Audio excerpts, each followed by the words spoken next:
so that's when each committee, oh, thanks, Nadia. I just saw that you started recording the session. So we just completed performance oversight of our previous year's budget. And so this is when each committee holds hearings so they can actually hear from impacted community members and government agency leaders. And they can really ask oversight questions to ensure that like the money that has been allocated to these areas of the budget are being implemented correctly.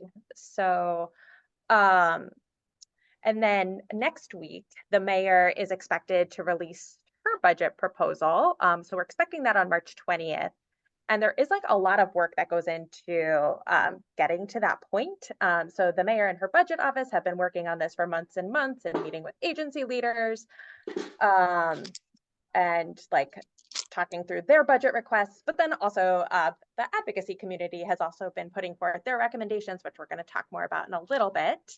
And now I'm going to pass it to Kate to talk a little bit more about the CFO and sort of how they come into play at this point of the budget process. Hi, so the Chief Financial Officer is independent from the mayor and from the council. And the CFO releases a revenue estimate in February, which outlines how much revenue the district expects to get currently and in the next fiscal year. And so this guides how much the mayor can budget for in her proposal. So this is going to be a very tough budget year.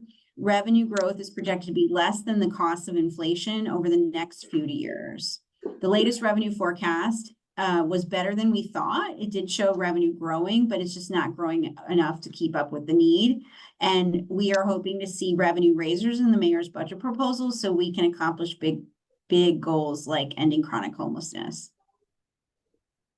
And then, so once the mayor submits her budget proposal to council, council will once again hold hearings, and those will be the budget oversight hearings where impacted community members and agency leaders will be able to provide feedback on what they think should be included in their portion of the budget. And so those are going to happen from mid-March to April, or late March through April. And yeah, Kate, do you want to take it from here to talk through kind of what happens with markups? Sure. So each committee does a markup of their portion of the budget, which means the agencies that are under their purview for oversight. So what a markup is their recommendations for increases and decreases to various programs. They can reprogram money from one thing to another within their committee, and it's also possible to send or receive money from other committees. So for example, last year during markups, a number of committees sent some funding to the Committee on Housing in order to increase the emergency rental assistance program budget. Budget gets voted on by council. There are 2 votes. The first vote is on May 14th, and the second vote is scheduled for May 28th. And now I'm going to hand over to Lara, who's going to talk about the Way Home budget asks. Thanks, Kate and Abby, for that. Again, I'm Lara from Miriam's Kitchen. Thank you all for being here on a Wednesday afternoon. So, we wanted to make sure to share with you all what the Way Home campaign, what we're asking the mayor to include in her budget. And this is the result of a lot of conversations, community input, consensus building, with members of the campaign and our steering committee that's made up of about 8 organizations and also individuals with lived experience of homelessness who have kind of worked together to come up with these recommendations. So one of the first things we're asking for is permanent supportive housing, right? We know that PSH using housing first is, the best solution to ending chronic homelessness. And so we are always looking to see this in the budget.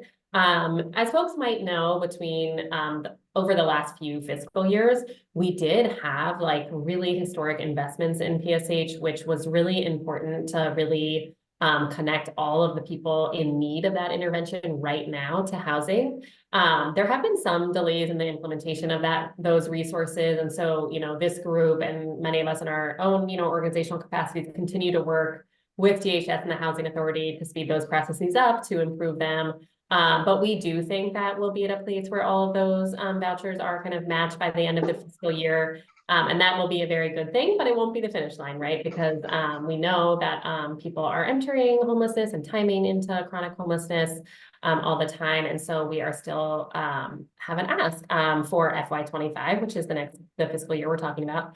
So we are calling on Mayor Bowser to invest $36.6 million in PSH for singles, and that would be to end chronic homelessness for 1,260 people.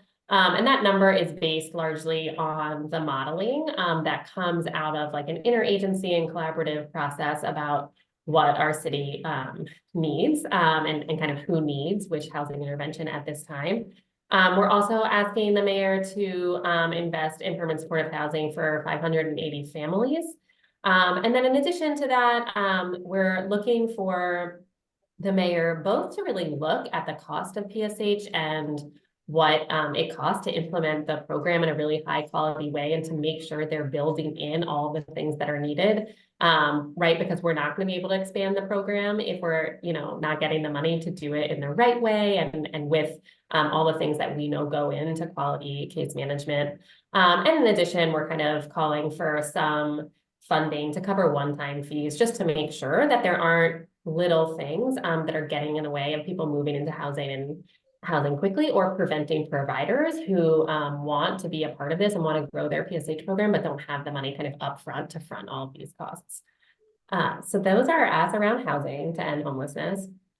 In addition, we're looking to fund outreach, prevention, and diversion.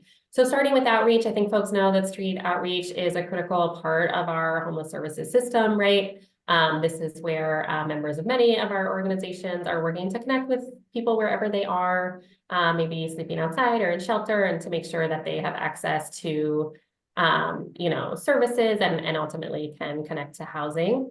So we're calling on the mayor to invest $6.4 million to both restore some recent cuts to our coordinated street outreach network, and then also to expand slightly to cover just some parts of our city where we've seen increases in unsheltered homelessness. So this is really important, especially at this time, because we are seeing increases in unsheltered homelessness and are also looking, to make sure that we're filling a gap in encampment-focused outreach. So that's something that the mayor had been investing in past years and was kind of aided by some federal funding. That funding has sunset, so we want to make sure that we still have tailored outreach to folks living in encampments and that we're looking at kind of equally doing that across our wards. And then the other thing that we want to make sure we're doing is investing in kind of innovative programs to help individuals who are either at risk of experiencing homelessness or just touching our system for the first time. And so Project Reconnect and DC Flex are two programs like this that are helping either to prevent folks from experiencing homelessness or homelessness that's long-term, or to essentially divert people, right, from having to sleep outside or in shelter, and to help kind of find flexible solutions that could be, meeting a cost that someone couldn't meet that would have resulted in their homelessness, helping them to pay, rent arrears, a bill, helping them stay with family, things like that. And then I'm going to turn it over to my colleague Dana, who's going to talk about some of our other asks. Thanks, Lara. So there's also plenty of opportunity to improve shelter access and services at shelters here in the district. And so to that end, our asks are first to invest $13.275 million to operate two non-congregate shelters here in DC, one of which will be the Aston in Ward 2. And this is a dollar amount that will allow both of those sites to run at full capacity. Congregate shelters are often overcrowded and there's not sufficient access to the services there. Contrarily, non-congregate shelters, they're smaller, they're less crowded, they are more service rich, and they give people a necessary space prior to transitioning into their housing placement. We are also asking for an $8.4 million investment to maintain 24/7 shelter access and provide funding for 150 medical respite beds district-wide. And medical respite beds are intended for people who are experiencing homelessness who are really too ill to recover from their physical illness or injury, either on the streets or in a congregate shelter setting. And so this is a really critical intervention needed for folks who have the most medical need or who are most medically vulnerable. We're also looking to expand rapid rehousing for single adults by 100 slots to address the demand that exists for that program. And additionally, in response to what folks on the streets have asked for, an investment of $1.5 million for storage space, which is sort of an innovative program, but it is happening elsewhere in the country pretty successfully. So there are models that exist. What we know is that storage is often inaccessible to folks who are living outside, and it often results in their belongings being discarded or moved. It presents a barrier, with them accessing services, going into shelter, uh, going to work or seeking employment, needing to really just like remain with their stuff and protect their stuff. And so this would alleviate that burden for them. Also, it comes as no surprise to anyone on the call that the main driver of homelessness here in DC and everywhere really is a lack of affordable housing, right? And so our ask is that $100 million is dedicated to ERAP, or the Emergency Rental Assistance Program, and that the mayor really seeks to address the dire lack of affordable housing in the district, ensuring all produced affordable housing is accessible and truly deeply affordable. Housing costs are skyrocketing everywhere. DC is no exception. And so many folks are burdened by these costs and pay more than 30% of their income on housing. And so there needs to be a really comprehensive plan to address that, to create more affordable housing so that people are able to maintain their housing. And this is going to prevent folks from falling into homelessness.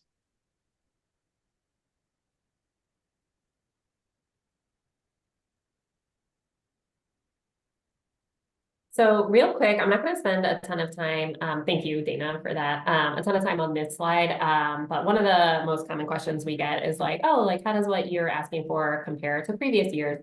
So we'll send this out with the slides, and I'm happy to dig deeper into any of this during the question and answer. But I think the main things to know are we're actually asking for the same amount of PSH for individuals as we did last year, both because the majority of that ask did not get funded, but also because, there is an increased need.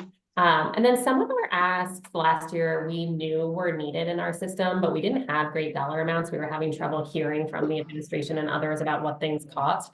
And so whereas last year we were asking for non-congregate shelter, but without a dollar amount, or asking for storage, but kind of not dictating what that amount is, we now have some dollar amounts around those asks. And so that is just allows us to have some more specificity to raise these important needs with this administration. So again, happy to answer more questions about this in the Q&A.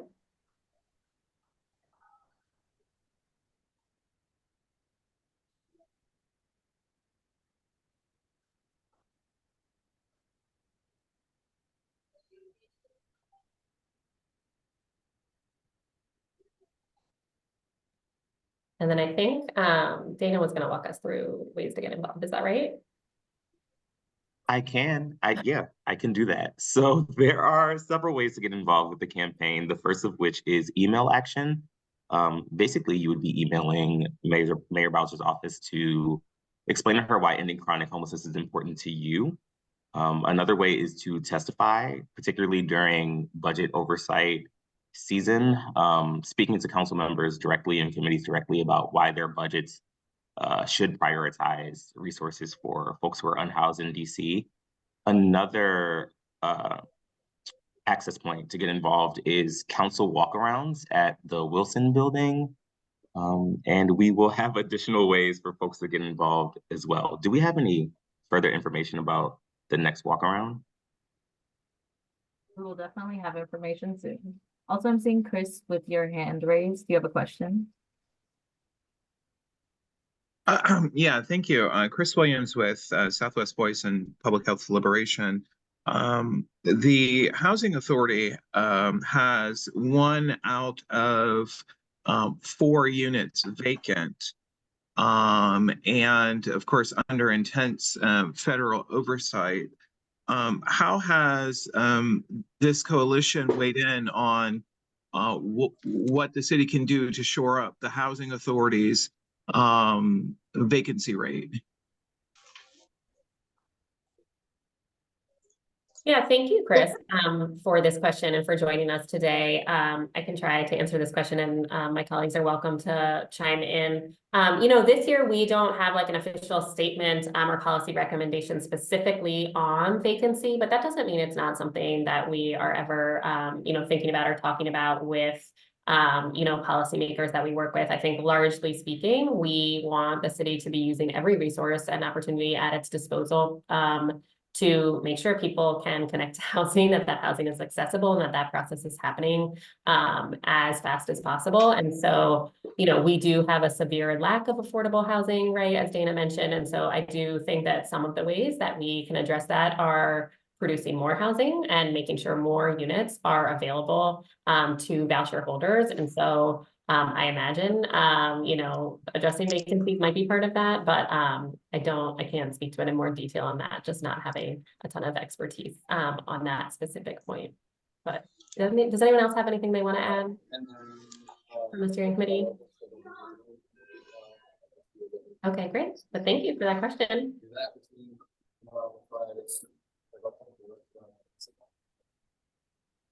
So if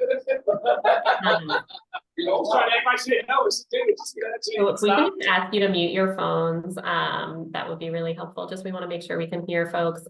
So yeah, Yannick, happy to answer your question, and folks can continue to either raise their hand or put their question in the chat. Awesome. Hi, can you hear me okay? Sorry, I haven't trouble with my phone. Awesome. Good to see y'all. Thank you for this. Really appreciate all of this. This is really helpful. I had a question about, actually I had two questions, but I think I've forgotten the second one, so I'll raise my hand back. The first is, so back in 2022, there was, of course, the pilot program that was indeed harmful for all those folks that didn't get housing, or the kind of a bridge housing or whatever in that pilot program.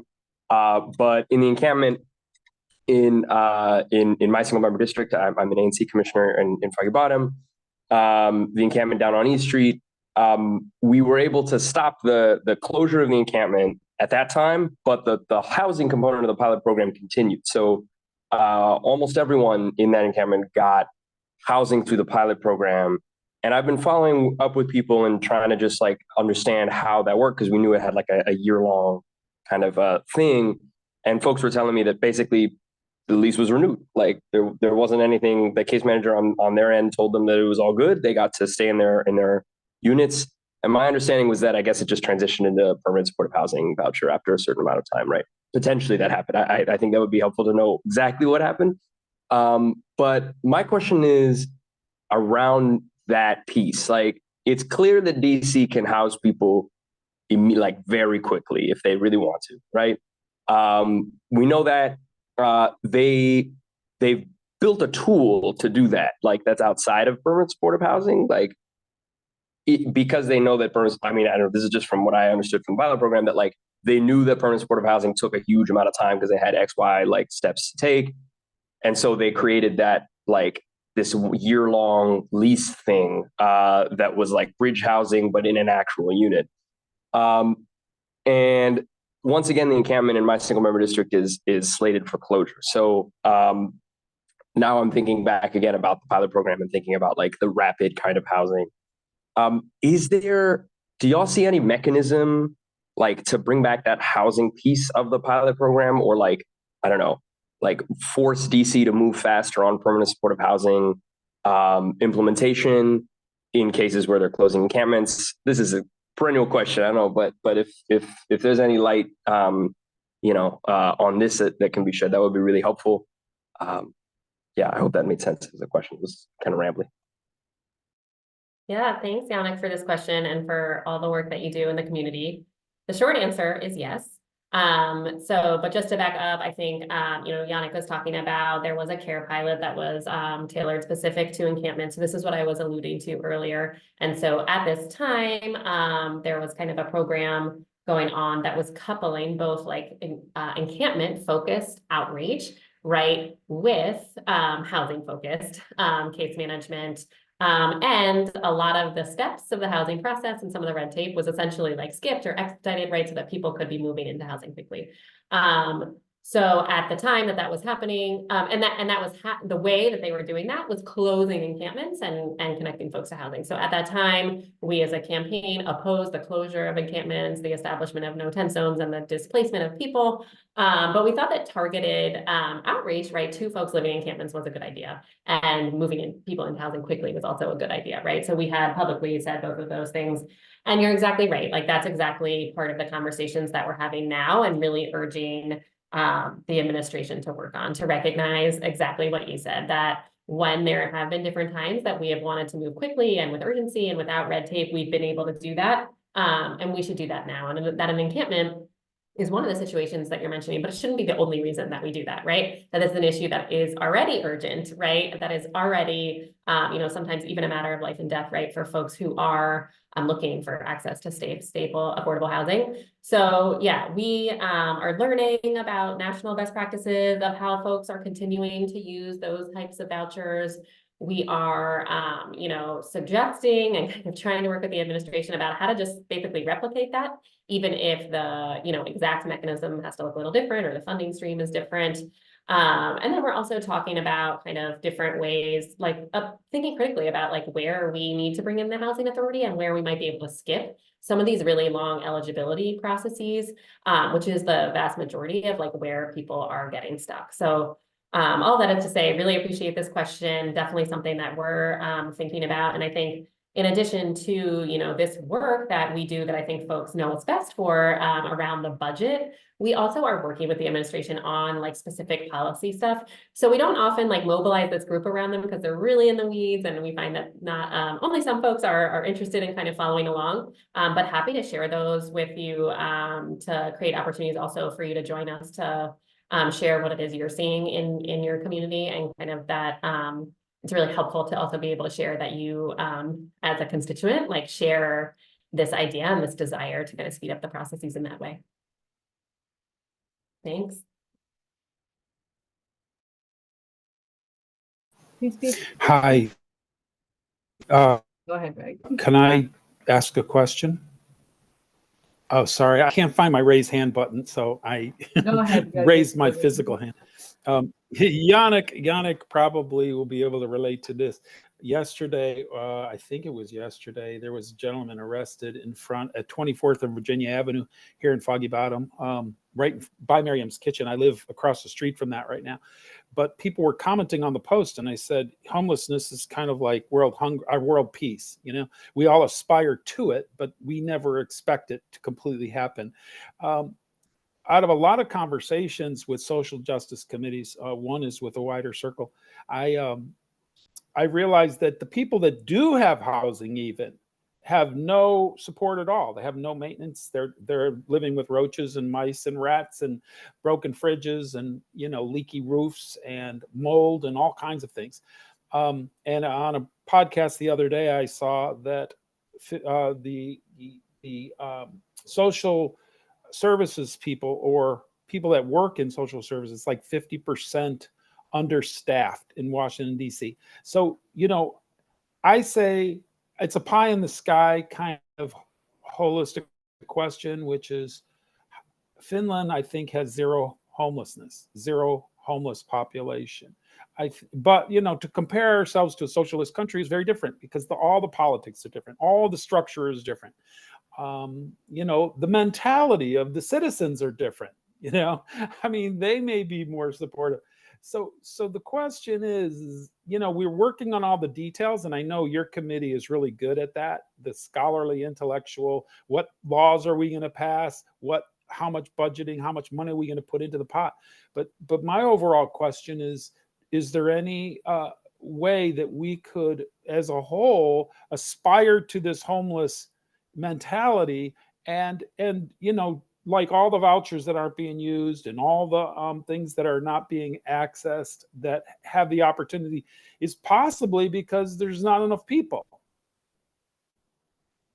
to have that conversation, or to process people, or people aren't competent enough to fill out their own forms, and there's not enough social workers to help them fill out the form.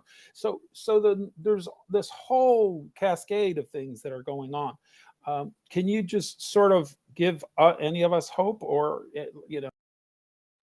Yeah, you're really touching all the bases there, Greg. So I appreciate this question. I'm going to take a few of your points in line. So one is, you mentioned this idea, right, that folks talk about ending homelessness like they do world peace, that it like sounds really great, but might never happen. And I do want to challenge that assumption, right, because we haven't always had homelessness in this country, and certainly not at the level that we're seeing. And the result of it, right, is a direct result of the ways that we have invested and underinvested in our communities, the ways in which systems have failed folks repeatedly again and again. So I just do want to name that, yes, I do think that ending homelessness is possible. There are ways to do it, and kind of challenge this idea that it's impossible, or that it's an intractable problem that always will exist.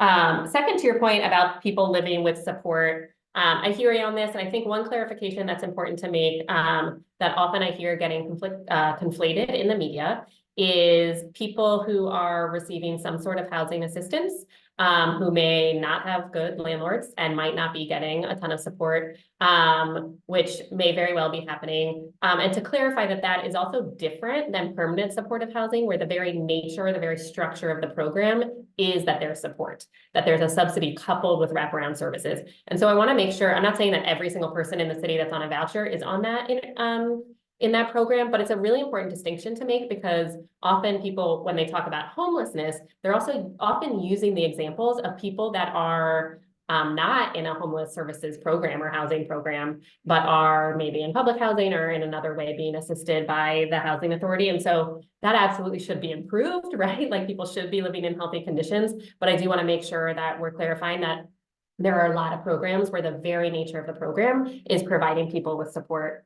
To your point about capacity, this is a really good question, and also a very complicated one. You mentioned the housing application. DC actually did, thanks to, feedback from the community, recently shorten actually the application and do a study about how to make that more accessible. That's not going to solve all the problems, but that, like, the paperwork did not need to be pages and pages and pages and pages. And so there are some improvements there. The other thing is that, at different times when we've had trouble kind of implementing resources or ending homelessness, capacity is often the first thing that's talked about, but there are a few different types of capacity, right? There's capacity in terms of like expertise, like, are the right people with the right knowledge in the right places to be able to address these issues. It's like one type of capacity. Does our system, meaning our government, have the capacity it needs, right, internally to bring these programs to scale and to meet the needs of our neighbors, is another. And then also like provider capacity. So that's what you're hearing a lot lately, right, which is that provider organizations like Miriam's Kitchen, Pathways to Housing, right, some of the organizations that are on this call don't have enough staff, or might have trouble hiring, or might be underpaid, right? Like, we hear a lot of that. So on permanent supportive housing specifically, which is the program that I can best speak to, we had actually been moving the implementation of those resources really well for a while. It was very slow to start. Then we kind of reached a pace that was really encouraging. We were matching people as a system at a rate of 100 people per month, which is really good. And just recently, in recent months, that pace has slowed down. And the reason for that is capacity. And part of that is that providers are struggling to scale up to meet the need, right? And so part of what we do about that is we say to our government, to our mayor, to DHS, to say, hey, like, help these groups build capacity, right? So we've testified before the council and talked to DHS about this a lot, because sometimes I think what's happening is they'll say, hey, can you expand? Can you hire more people? Can you help more people? And folks will say, oh, no, I can't at this time. And then it's the end of the conversation. Well, it's like, okay, like, how do we go one step further? How do we help understand why people don't have capacity and what they need? And then in addition to that, this group and others have put forward a lot of really specific recommendations for how we can increase our social work capacity as a system, and how we can help organizations to scale. So that includes things like what I talked about before, which is really looking at the PSH rate and making sure the amount that the government is paying folks to run these programs actually is enough to do the program, allows us to pay people well, to recruit and retain good staff, right? All of those things. And then lastly, I know I'm being long-winded here. I did want to talk to Finland. I think it is a good point. I recently did hear the person that made that documentary speak. And, you know, they did, you know, end homelessness effectively in that country by doing exactly what we've been discussing here, which is connect people to housing using a housing first model. So that is something that's really important and that we should continue to replicate here and to scale up.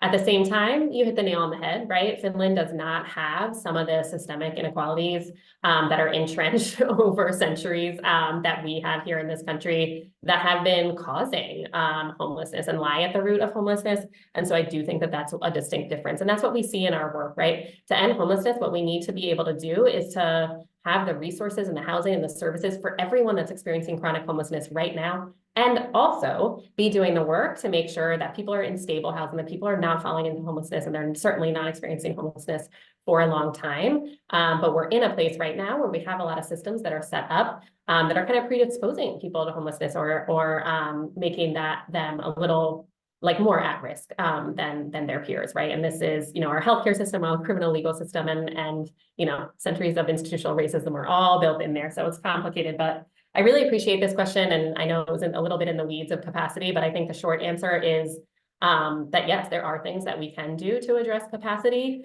but it needs to be a collaboration between the government and providers. And we really need political will starting at the top. So this is a great message for folks to bring to the mayor. I just want to compliment. Are you with Miriam's Kitchen, Lara? Yeah. Okay, I just want to thank you guys because I just finished a rapid rehousing program that one of your caseworkers turned me on to about a year and a half ago. And I'm now right across from you in St. Mary's Court. So I really appreciate what you do over there. And I also want to put in a good word for all social services because everything that I applied for worked swimmingly. Even though I wouldn't get any communication. And that's one of the things that I think about what's going on here is if there were people to facilitate getting their programs in place, then they would get more services and it would work better. And I think everything that's in place is working excellently, but just not enough people to grease the wheels and make it all happen, you know. Yeah, well, thank you, Greg, so much for sharing that and for your feedback. We appreciate it. Please feel free to type any questions into the chat. If you don't have a question, you can come off of mute. And if you don't have any questions, but still want to take action, click the link that Abby sent in the chat. And please send an email to the mayor saying why ending chronic homelessness is important to you. Emmy? Yeah, hi, I'm sorry. I'm not from the DC area, but I am part of a group called Skokie Neighbors for Housing Justice. And this is not specifically budget related, but I'm just interested to know if you guys have any metrics for what the balance should be between like affordable, how should I say, prioritizing affordable housing versus eradicating homelessness, because we're facing right now a situation where for every single affordable housing unit that's being included in a new construction, there are 13 luxury, upscale, high-end, those are the developers' descriptions. There are 13, high rent units being created. So now we're finding folks who are moderate income families or single income families where they're starting to be priced out. And then there are the folks who were already homeless for whatever reason. So I'm just wondering if you have any kind of, I know there won't be a simple percentage, but how you balance homelessness versus affordable housing in priorities. Thank you. Yeah, thank you so much for joining us today. And I appreciate this question. And I'm going to answer parts of it. And if any of my colleagues want to chime in, please do.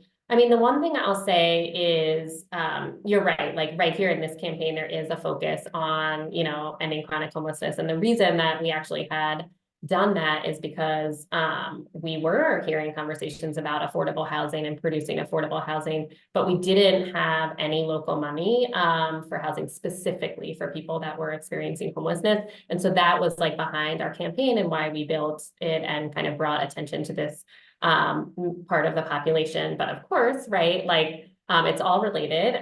You know, there are other types of homelessness that are more broader than folks experiencing chronic homelessness. And of course, you know, folks that are housing unstable, rent burdened, right, doubling up, all of those things. And we also were facing a challenge where we found that our policymakers were conflating the two, where they kept saying that the way that they were addressing homelessness was by investing in affordable housing. And we were really challenging that idea that even though affordable housing was really important, it wasn't sufficient, right? It wasn't going to be the thing that was helping folks, some folks, right, who were living outside or in shelter for a long time, even decades. To your question about the priority, I mean, the only thing that I can really speak to is that in our process, like through which housing is produced, right? We had done work over time in collaboration with kind of our interagency bodies and our Department of Housing and Community Development to influence the RFP, right? Like the bids for those housing development projects, and to require that a certain percentage of units go to permanent supportive housing. We did find that to be an effective tool, but like it wasn't a huge percent. And to be honest, I'm now thinking, oh, like what is this stat for DC? Because I don't know it. For everyone, you know, if affordable housing unit we make, maybe we are producing 13 luxury units. So I don't know the answer to that. And I do want to find it. And I think, you know, part of what we need to do is really push our elected officials to really be focusing housing production on, you know, folks living on the lowest incomes. And so right now what we're doing is kind of, I think, calling for 50% of like funds through our housing production trust fund to go to the people living on the lowest AMIs. And then the other thing I would maybe just recommend, again, I don't know I'm not like an expert on this part of it and don't know your community that well.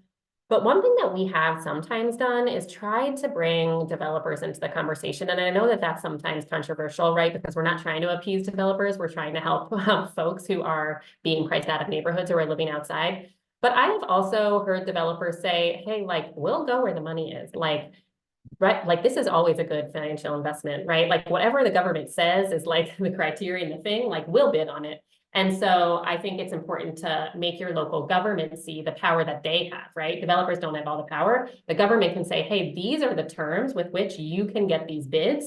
You know, take it or leave it. And they usually take it because they're still making money off the deals. But I hope that was a little helpful. And I don't know, Kate, Abby, you guys might know more about this stuff than I. Adam Mayer is also on the call. So please feel free to share whatever I missed. And if not, also happy to take more questions.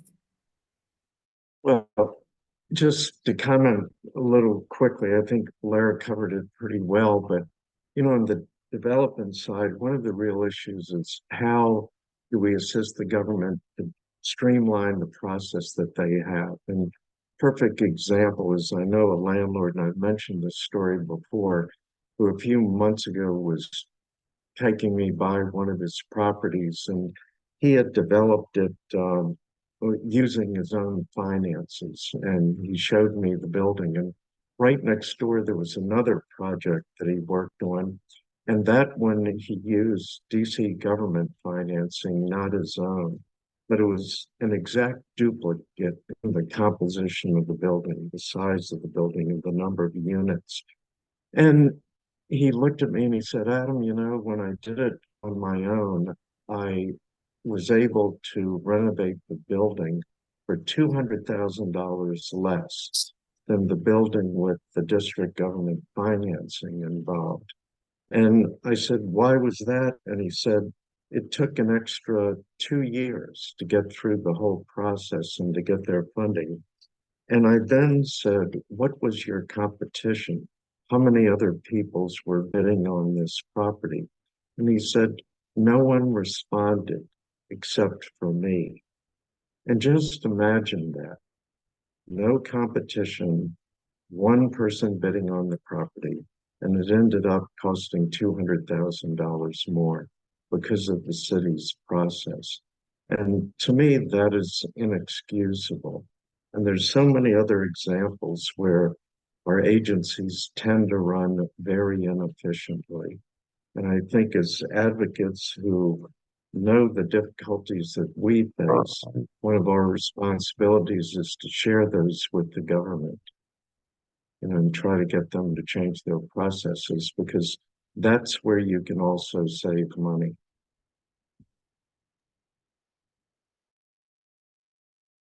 I was just jumping off mute to chime in and say, like, one theme I see keep coming up is just about making things easier, and like breaking down barriers, and how can we quickly get people into housing, or quickly like be able to develop affordable units, because all of this is necessary. So I just really appreciate that point and want to make sure we underscore that. Like, we shouldn't make it so hard for people to get into housing. And I also just want to lift up to like another piece of this that Michael Massey dropped in the chat about like actual legislation that would make it easier, or for us to have a larger social work applicant pool to really help our workforce. So there are lots of different types of advocacy and things happening right now to really improve our system in really wonderful ways.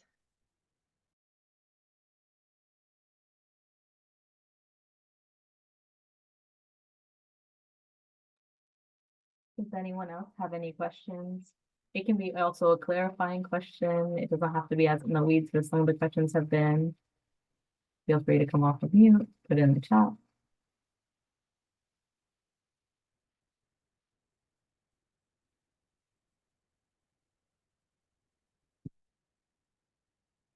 There are no more questions, I think. Thank you so much for joining. We will have more ways to get involved coming to your inboxes. Yeah. Thank you, everyone. Thanks everyone for joining. Feel free to message offline if you think of more questions. And as Nadia said, we'd love for folks to take the email action, and we will follow up with other ways to be involved, especially as we approach and the mayor's budget proposal, and also see what is in her budget. Have a good day, everyone. Thank you. Bye. Thanks, y'all. Take care. Thank you. Enjoyed it.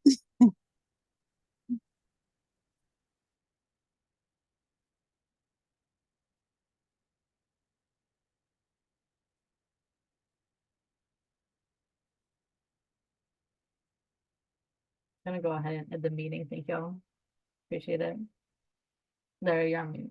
I'm sorry. Yeah, I was staying in case you wanted to touch base, but I know there's other folks still on, so we can go ahead and close out. We can have a good day. Thank you.